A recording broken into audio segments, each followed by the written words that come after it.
कोण होईल या प्रश्नाचं उत्तर देणार आहे. 24 बॉलचं शेवटचं सत्र. 24 बॉल मध्ये रन करायचे 46 मिरान 11 धारावी या टीमला.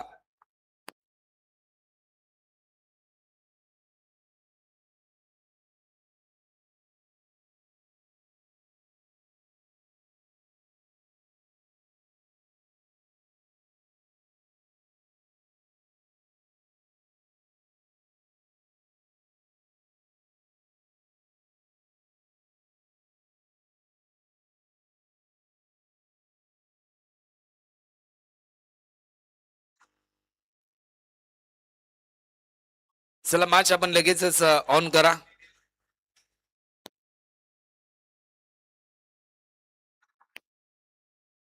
.46 रनचं टार्गेट आणि या लक्ष्याचा पाठलाग करण्यासाठी हे दोन्ही ओपनर बॅट्समन मैदानाच्या आतमध्ये दाखल झालेत.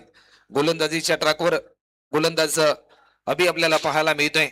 अपकमिंग यंगस्टर खेळाडू. अभिचा पहिला बॉल ऑफस्टिकच्या थोडासा बाहेर बॉल रिलीज केलाय. पंचांकडे आशाभूत नजरेने पाहिलं, परंतु चांगले लेंथ आणि चांगल्या लाईनने गोलंदाजी करण्याचा प्रयत्न या ठिकाणी होताना आपल्याला पाहायला मिळतोय. आपण जर पाहिलं ना तर डॉट बॉलची समाप्ती होते. यष्ट्यांच्या मागे उभा राहणारा जो विकेट किपर असतो ना, तो मात्र भरपूर चांगला सल्लागार असतो गोलंदाजाचा. आणि ज्या प्रकारे भूषण पाटील यांच्या नेतृत्वाखाली हे युवा खेळाडू घडलेत एकंदरीत कुमार 11 तुर्भे या टीम मध्ये, विकेट करण्याचा प्रयत्न, परंतु या क्षणाला काय घडलंय.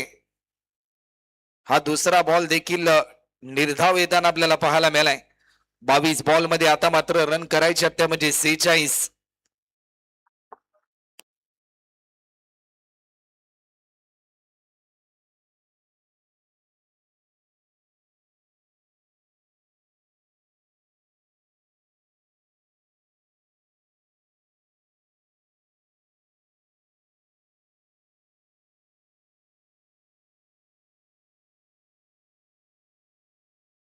हा बॉल देखील तिसरा बॉल देखील निर्धाव आलाय. काय गोलंदाजी आपल्याला पाहायला मिळते, कौतुक करावं लागेल.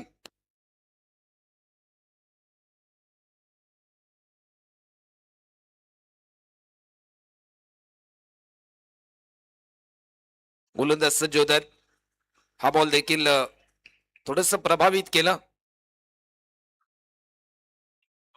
परंतु डॉट बॉलची समाप्ती देखील आपल्याला पाहायला मिळते.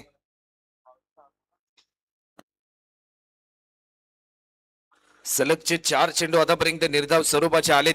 भावेश नाईकच्या विरुद्धामध्ये सध्याच्या घडीला वेगाने प्रत्युत्तर दिले गोलंदाज अभिने. दोन्ही युवा खेळाडू आहेत, युवा टॅलेंट, युवा जोश, युवा ताकद, एकमेकांच्या विरुद्धामध्ये भरपूर चांगलं बॅटल. ऑफस्टिकच्या बाहेर हा बॉल अंपायर कडे स्ट्रॉंग अपील झाली. सलगचे 5 बॉल देखील निर्धाव आलेत. काय गोलंदाजी पाहायला मिळते. मेगा फायनलच्या मॅच मध्ये पकड निर्माण करण्याचा प्रयत्न कुमार 11 तुर्भे टीमचा हा रायझिंग स्टार सध्याच्या घडीला आपल्या गोलंदाजीच्या माध्यमातून करताना पाहायला मिळतोय.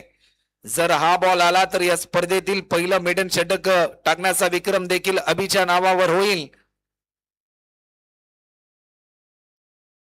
हा बॉल देखील एकदा जोरदार टाच झाला पाहिजे या तुर्भे गावाच्या रायझिंग स्टार साठी. या स्पर्धेतील पहिलं मेडन षटक आपल्याला पाहायला मिळते. कौतुकास्पद गोलंदाजी आपल्याला पाहायला मिळते. भूषण पाटील यांनी दिलेला सल्ला, त्यांनी केलेलं मार्गदर्शन, त्या मार्गदर्शनाला समोर डोळ्यासमोर ठेवून भरपूर चांगल्या जिद्दीने गोलंदाजी केली आणि या स्पर्धेतील पहिलं मेडन षटक देखील आपल्याला पाहायला मिळालंय. माही स्पोर्ट चषक 2026 मधील पहिली मेडन ओव्हर आपल्याला पाहायला मिळाली.